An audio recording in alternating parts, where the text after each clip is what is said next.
I swear my alarm clock is just for show. That thing could blare like a fire truck, and I'd still be out cold. That's why I didn't wake up until Mom busted through my door like a SWAT team member on a mission. Cam, you're late. 1 minute, I was dreaming about building an epic redstone contraption. The next, I was dodging a flying sock as Mom stormed in. I grabbed my backpack, skipped breakfast, and sprinted to school like my life depended on it. By the time I got there, I was a sweaty mess, hot, out of breath, and oh yeah, I forgot to put on deodorant. Perfect. But honestly, worth it. I'd been up way past bedtime playing Minecraft again. Not with kids from school, most of them weren't good enough to keep up. My crew was made up of serious players. Some were adults, some were married, some even had kids my age. Did that make it weird? Maybe. But when it came to Minecraft, skill was all that mattered. Besides, I was careful. I didn't share personal info, and I could spot a creep from a mile away. At school, I mostly kept to myself.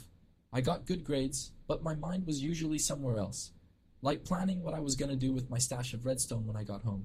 School was survival mode, home was creative mode. And online? Online, I was a legend.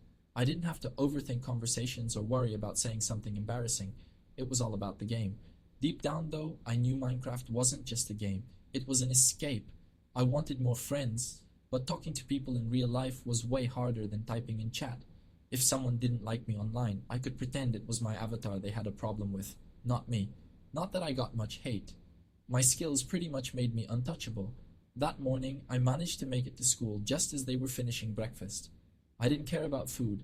I needed a solution to my sweat and no deodorant situation.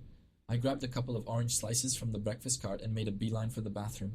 Paper towels? Check. Sweat wiped away? Check. But I still smelled like a locker room. That's when genius struck. I took the orange peels and rubbed them into my armpits. Natural citrus deodorant. I took a deep sniff. Oh, citrusy, I muttered. And all natural, too. What did you say? I jumped. Someone was in the bathroom stall. Nothing. I shoved the orange peels in my pocket and bolted. As I made my way to the cafeteria trash can, I tried to casually ditch the evidence. But when I looked down, disaster. Orange juice had leaked through my pocket. Now it looked like I'd peed my pants. Oh, great. I awkward waddled to class, trying to hide the stain. What's that smell, Mr. Harris? Nick Johnson called out as he walked in. It smells like citrus? I like it. Well done, Mr. H. Thanks, Nick, Mr. Harris said. Go ahead and have a seat. Mr. Harris was one of the only teachers I actually liked. He never put me on the spot, and, bonus, he was a total Minecraft nerd. He even played online sometimes.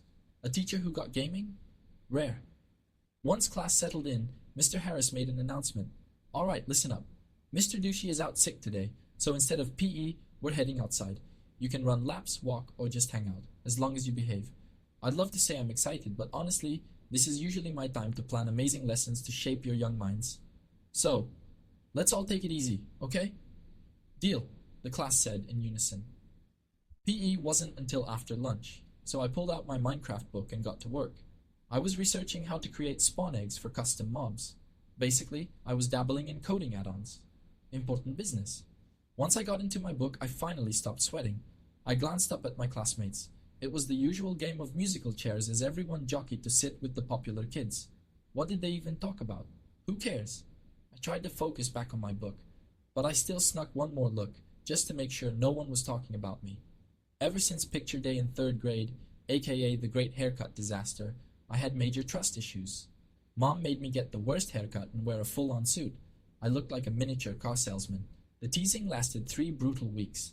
Then, one day, Robbie Danrock showed up with a massive pizza stain on his white shirt.